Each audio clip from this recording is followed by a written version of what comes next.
from South Sudan. You might need to put it on. It's not on. Yes, thank you. Yes, it's on. Yeah, okay. I will request our speakers to keep the presentation to about 5 minutes, please, in the interest of time. Thank you very much, Yes. our great facilitator. We do appreciate the approach that you are managing this session. Yes. Excellency, the President of the African Tourism Board, thank you very much, and I have the honor to respond to your magnificent invitations for South Sudan to be part and parcel of this great function. Excellencies, leadership for participation in this function, including my colleague, the former minister. I visited him in 2014. By then, I was still a governor in one of the states. But today, we are here to get on board.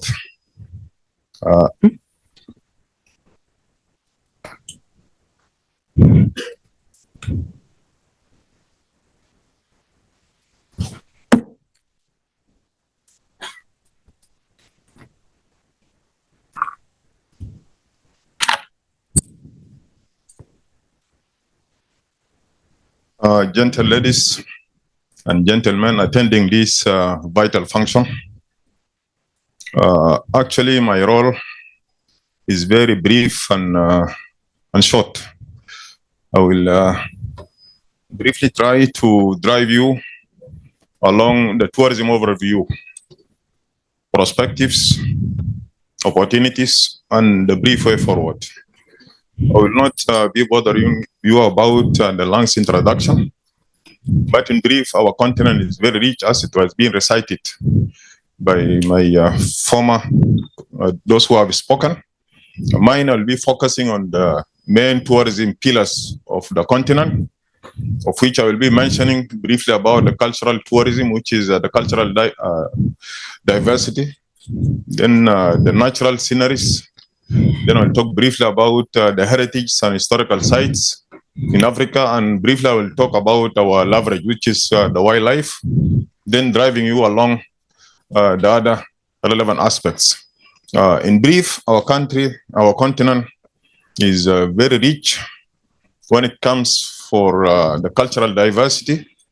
Then we call it African cultural tourism, which is across the board of the continent.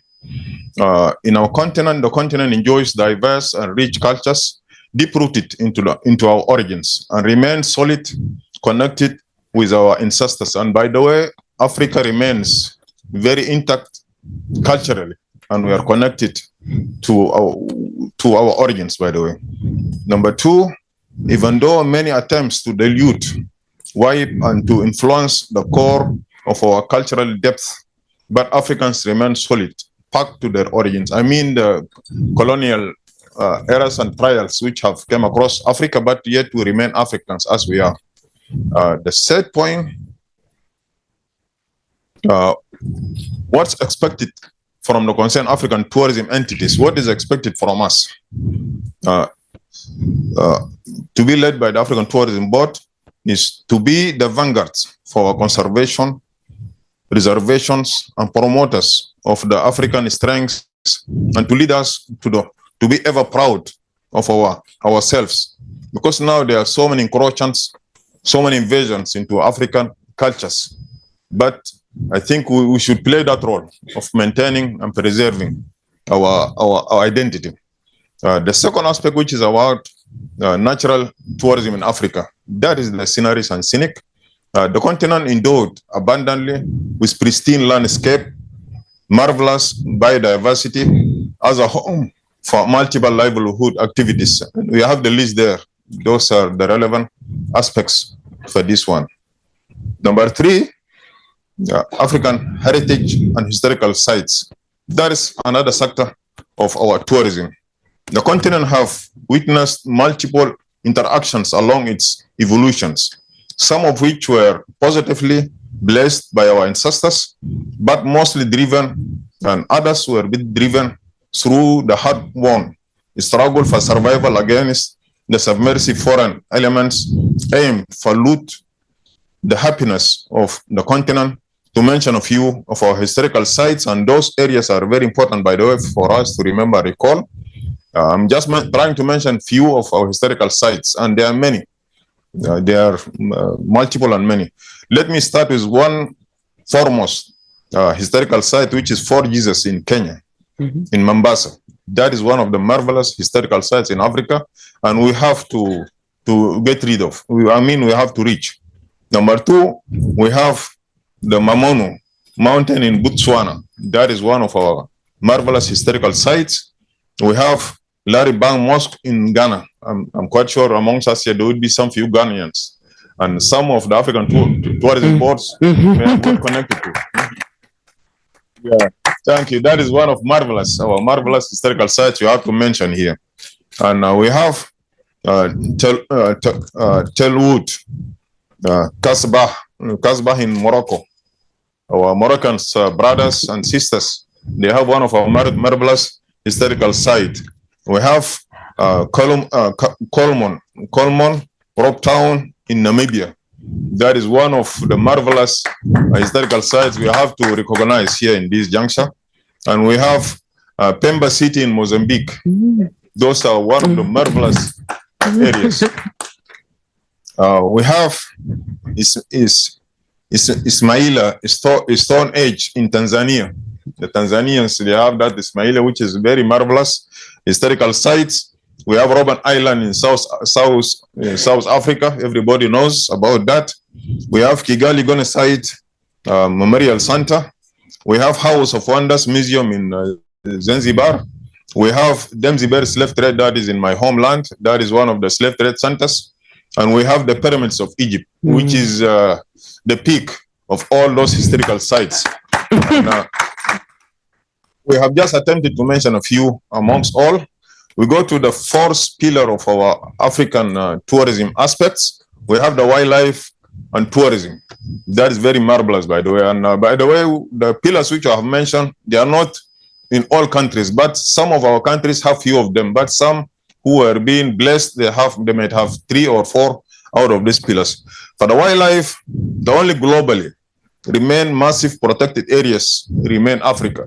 In Africa here, this is where we can get massive national parks and game reserves. The massive, diverse, and unique fauna and flora, we have them here. In other countries, they tend to be man-made, not like ours are natural. The set point, the two great, longest and largest animal migrations in the continent, remains here in Africa. We have one in South Sudan that is between Boma and Badingulo. That is very massive, and now we are witnessing more than 4 million species moving together. And the next to it, we have the Kenyan, the Masai Mara, and Serengeti between Kenya and Tanzania. Those are the only massive migration globally remain globally. That remains here in the country, in Africa. We have the services which have been just sensed and talked about by my colleagues. We have the accommodation services, the catering, the tour and travel. Those are the opportunities, plus the recreational centers. Those are the opportunities which are there. And by the way, our tourism made us to be enough advantages. We are benefiting a lot from tourism, potentially tourism, if you manage it properly, according to some of our colleagues who have just spoken.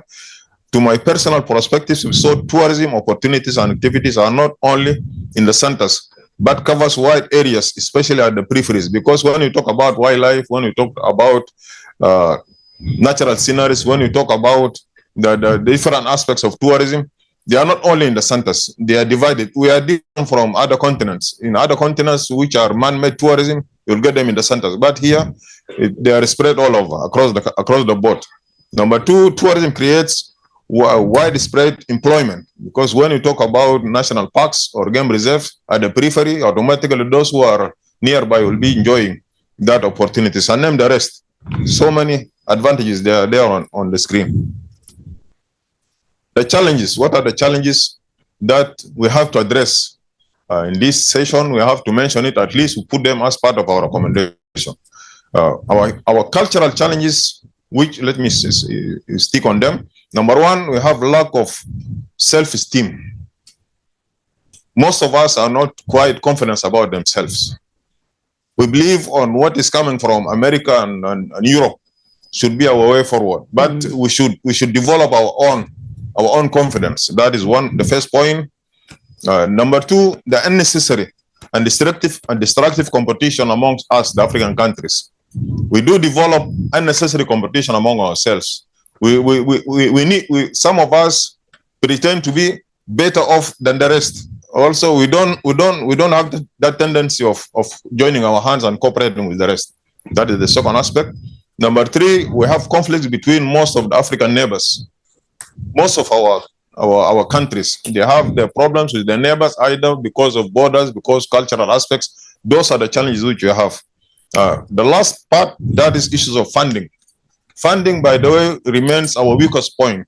And some of us, we are selling our sovereignty. We are selling our gratitudes to overseas, to the Americans, to the Europeans, just for meager funds. Why don't we join our hands and extend our hands? Now we have just witnessed here in Egypt, they have the abilities, they have the resources. Why don't we join our hands with them, with the rest of our big brothers, so that we develop those who are growing up? We should join our hands rather than to look out of the continent.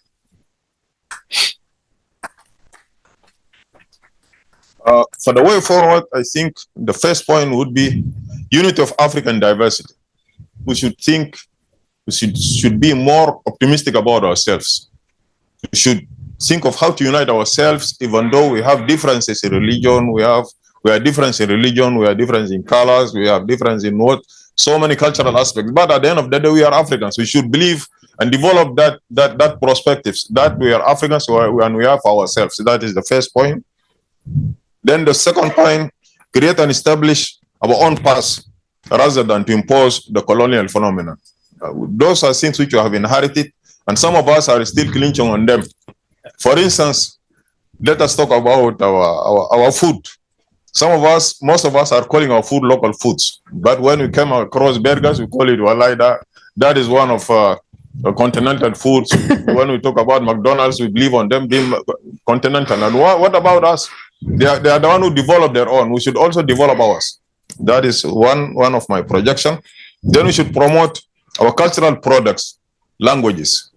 Some of our languages, we used to call them local languages. No, they are not local. We should develop them. If you move across Africa, you will get most of the countries either Anglophone, Francophone, or Arabophone. When are we going to be an Africaphone? That is some of the perspectives that we are thinking of. We should be proud of our languages. We should promote them. The folklore, our dances, our cultures, we should be proud of them. We should promote them. Now we can see some of our artists. Where are they? Where are those of Davido? Where are those of Sherin? Where are those of many of them? Many of them, they are there. We have so many best artists, and actually they manage to let the sky is their limit. Even the sport persons, where are they? Now we have many of them. We have Muhammad Salah. Muhammad Salah is no more an African. He's a international pride. Now where are those of Kalusha Gwalia? Where are those of Okocha, Jeje Okocha? Where are those of? We have them. Then we should pursue the path of our people. We should be very proud of ourselves. Thank you very much for this brief audience that you have given. And this is the little which you can offer to our African gathering. Thank you. Thank you very